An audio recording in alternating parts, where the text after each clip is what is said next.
Hey y'all, this is Clint Baker from Hillbilly Hippie Honeybees. Welcome back for another episode. So we're getting ready for this big winter storm that's coming in through here. It's supposed to hit this afternoon sometime here, but it's about, I think a little bit ago when I was out, it was 11 degrees. I'm shaking a little bit, it's so cold. But everybody's been asking, how are the bees going to make it through the winter? And another thing they've been asking is, how are you going to make it through this winter storm? So if you'll stick around, we'll let you know on both here just real quick. Well, we've talked about this in the past. Bees cluster in the wintertime, especially on these very, very cold, below 55-degree days.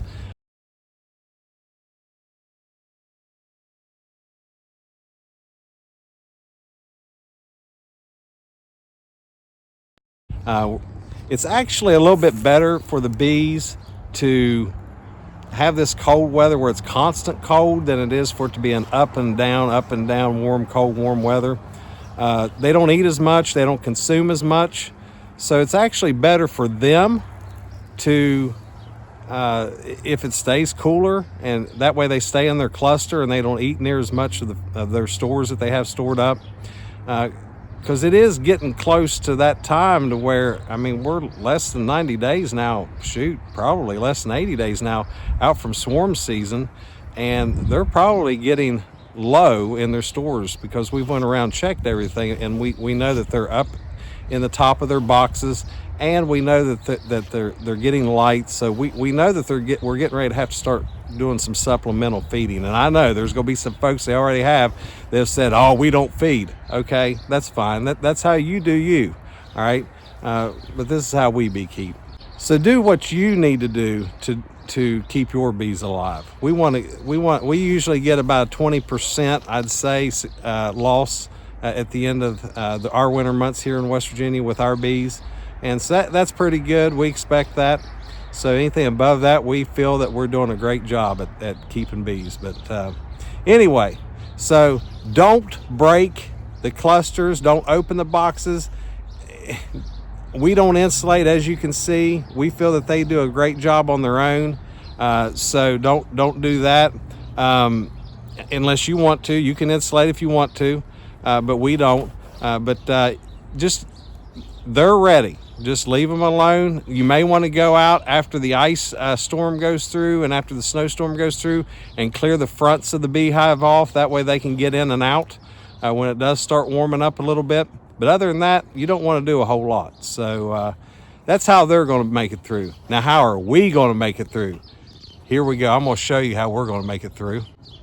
So this is how we're going to make it through. This is our hot infused honey that we make at Hillbilly Hippie Honeybees. We infuse hot and spicy, and we infuse cinnamon honey. We also infuse some pumpkin spice honey. We're going to do some other infusions this year.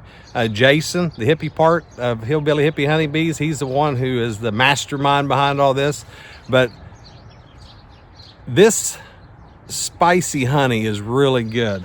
Or hot honey. We call it Fire on the Mountain, and if you read there in the fine print, it says, this ain't for city slickers. All right, so what we do is we put it on a lot of different things. My wife, she puts it on pizza. She puts it on these bricks of cream cheese to use it as dip whenever they go to the shop over at her place of work.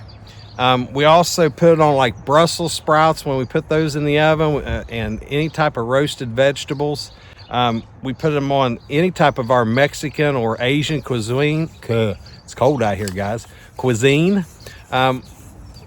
With the and that's just some of the things we used on. I know a guy at work who accidentally, instead of putting his cinnamon infused honey on his peanut butter sandwich, he put the hot honey on there, and it's actually really good. So try a little bit of hot honey on your peanut butter sandwich next time you do that.